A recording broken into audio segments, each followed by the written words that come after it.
Welcome to Mama Squirrel's Talk on Deity, where I figured we would start with my altar spaces. This first one is Hecate's altar space.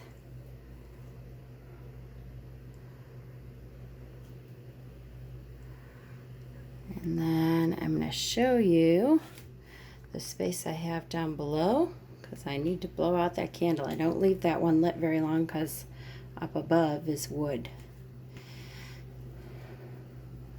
So I'm going to blow that out. Hopefully you can still see a little bit, and I'll explain the lower one here first. So this is kind of my main altar spaces. The one below is where I perform workings that do not have to do with Hecate. On the right side, I always put my god stuff, and my main god is Cernunnos. So I have lots of horned god, green man. The athame is made of antler. The offering dish is made of horn. He has a really gorgeous piece of petrified wood here. And offerings in the back with his stag bowl there. He also has a moss agate arrowhead. And then in the middle is the pentacles with an egg and a penis, which show the balance of male and female. Balance, balance, balance in the middle. You know I'm a Libra. The besom, triquetra. That is my offering cup to the goddess. And the goddess that I have never talked very much about is Frigg. So Frigg is a goddess that I called upon in a very hard time in my life. She is a Norse goddess of motherhood and a seer, a weaver of fate, and the queen of Asgard. And I called upon her for very specific reasons. My relationship with Frigg is fairly personal, and I don't talk about it very much just because it has to do with my children. And so it's kind of a, I know not very much is personal to me, but that came into my life after my children were abused. So then, this is Hecate's altar. She gets probably the most elaborate altar in the house. And that's just her way. Now I'm going to blow out these candles too.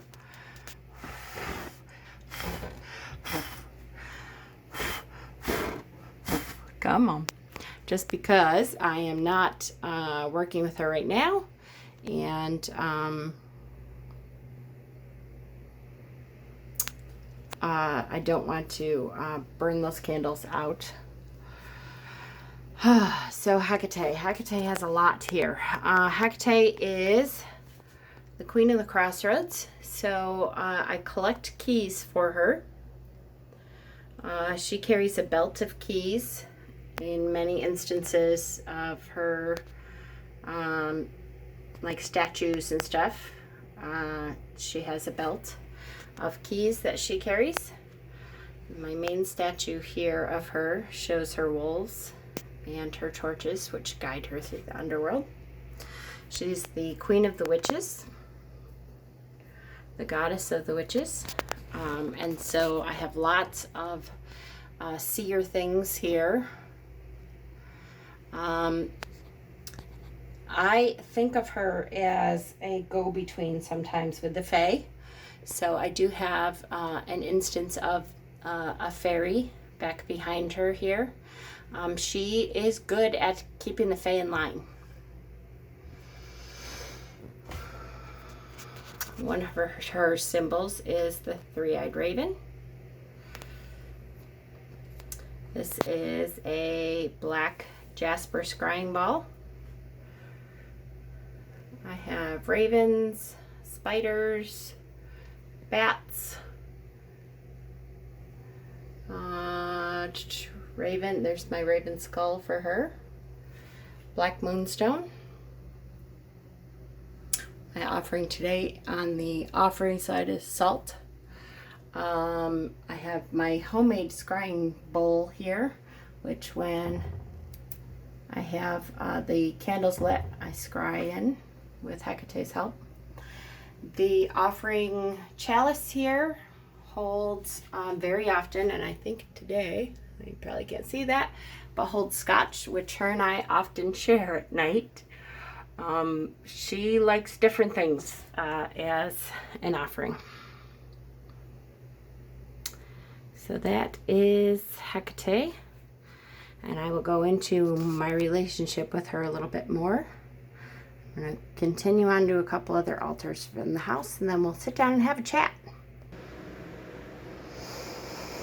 This is the Egyptian altar. It holds many Egyptian gods and goddesses. I will tell you that there are a few that I work with very often, and a few that I work with once in a while when I feel that energy is needed. This one in the middle here is Isis and Maat. Maat was my first matron goddess, the goddess of justice, and I do work with her very extensively. And then Sekhmet here, you know, Sekhmet came into my life a lot more than before when we were doing healing work with Dana, and I still work with her a lot for healing. Sekhmet always has beer as an offering, and her candle is lit very often.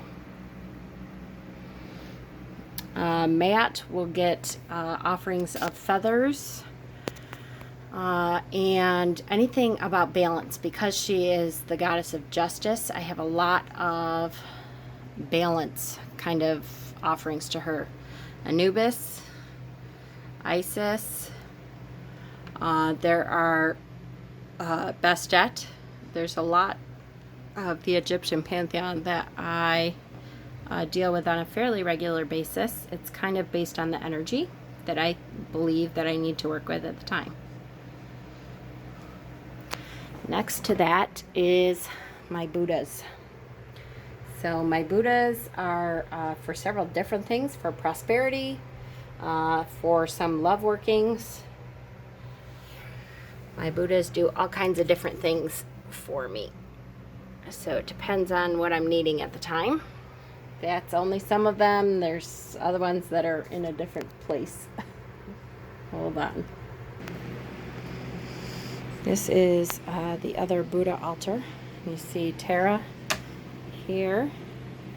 Again, there's different reasons that I have different Buddhas. Sometimes it's for happiness. Sometimes it's for being jolly. Gosh, it's so dark in here. I apologize. Dragons and the Buddhas and the food dogs, they are all here. Okay, now we're going to get set up and have a chat. Okay, here we go with the chat. Now, I forgot that on pre-recorded videos, I cannot switch the viewpoints, so I'm probably cutting my head off, which will annoy the F out of me. Okay. I'm going to try to keep this as short and sweet as possible, but you know me. For me, deity means energy. I believe that we are all made of energy. That's a scientific fact. I believe that that energy is what makes up everyone and everything, including inanimate objects. Including the gods and goddesses. So I believe that there is energy out there that you can call upon and ask for help. And that is sometimes your guides, that is sometimes, some people call them angels, that is your ancestors, because your energy never dies. It never goes away. It just changes. And I believe that the deity that I believe in is energy. And so this energy, I believe I can call on this energy and get to know this energy and how it works, and ask it, petition this energy for help. And I happen to call that energy Hecate, or Sekhmet, or Kurnanus, or Grandma. Not to say that the god and goddess energy isn't different from my grandmother's energy. It is. I believe that they were around for a long time. I believe that they originated on another plane of existence, and that kind of gets into, you know, quantum physics kind of stuff.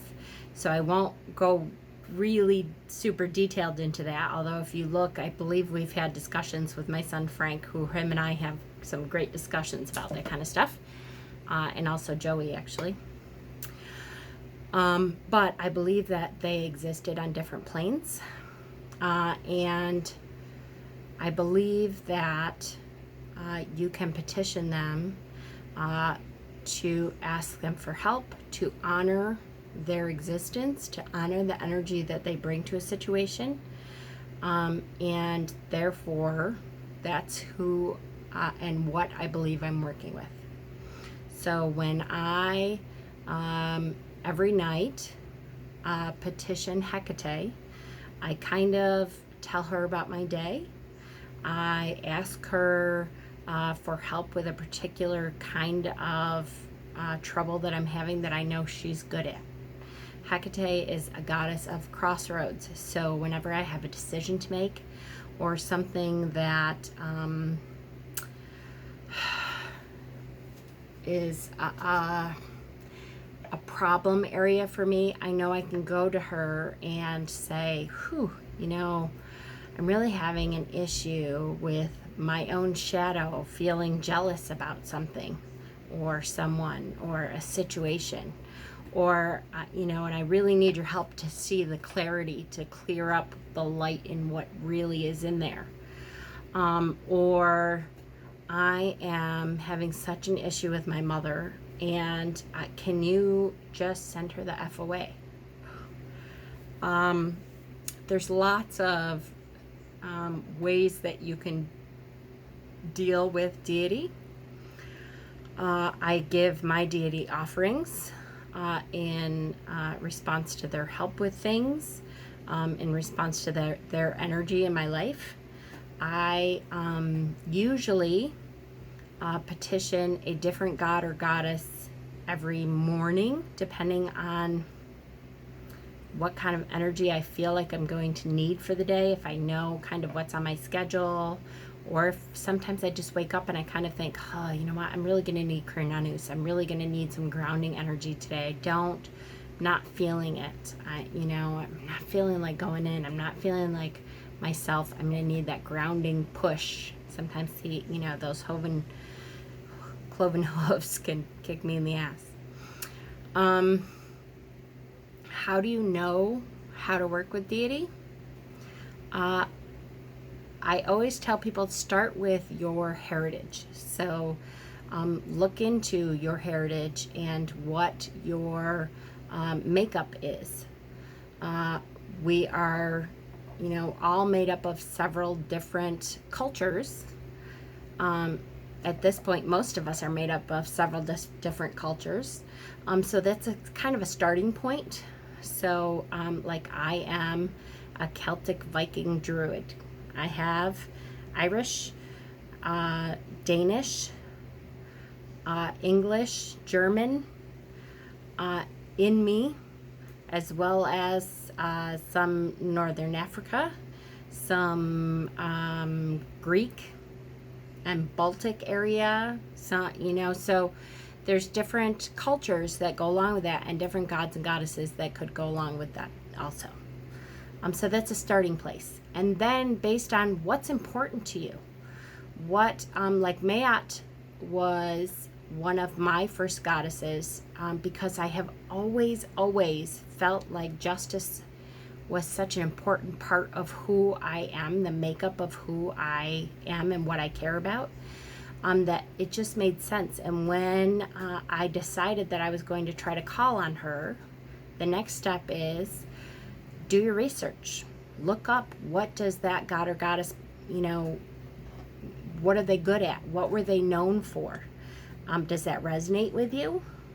If that does, then I would get together what you think that god or goddess would like, that what energies would help that god or goddess combine into manifesting in your life.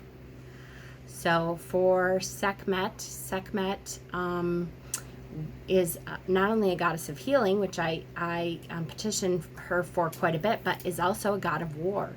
And she went on a killing spree, on a rampage, and the way that they settled her into not killing everyone and everything in the world is to get her drunk on beer. So I would start off by getting an offering of beer. And then I would light a candle and sit down and petition her. What do I mean by that? I mean, sit down and meditate about Sekhmet. Ask her for help. Ask her for her presence. Sekhmet, I'm asking you, my life is going in a direction that I'd like it to go in. I think that your kind of energy could really help me in this way. So please let me know if that's something that you're willing to do. And you will find some kind of sign comes back to you. The wind will pick up in a certain way. The candle will flicker in a certain way. You may get a knock at the door. You may start seeing animals that are associated with that god or goddess. You may just feel a warmth or a tingling throughout your body. Listen to those signals. One of the things that we do is we tend to blow off the signs that we get every day in life and think, oh, that's just the wind picked up. That could happen. Okay, yes, but there's synchronicities that keep happening in your life when you are petitioning deity that don't always happen without that. It just doesn't. You have to start to trust your intuition, and that's part of being on this path, is my saying, if it works for you, it works. Sometimes you have to think to yourself, what do I feel like this deity would like as an offering? And it could be in not any of the books. I'm pretty sure none of the books say Hecate likes scotch. But I do know that her and I sometimes will share a shot. And I can tell you she likes it. The books don't say that, but my intuition says that that feels right. I get the impression, I get the feelings, I get the synchronicities in my life when that happens, that I know that that's correct. And you have to learn to trust your own intuition. I gotta check the time, guys, because if it's over 30 minutes, I'm screwed. How we doing? 18. Ooh, I'm pretty good. Okay. So, let me just finish up. Trust your intuition. Meditate. I would highly, highly recommend doing your research. I can answer some questions for you. You can look on YouTube and see, there's people, I'm sure, who have started to follow that deity before you.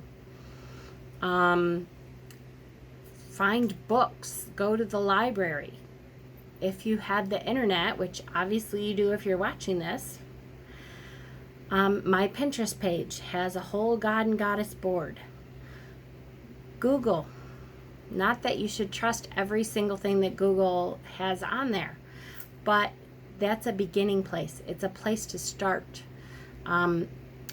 Get lots of different sources. You don't want to get one source and say that's the end all be all anyways. We want you to investigate for yourself and then feel it out and see what seems right for you. What kind of feeling do you get?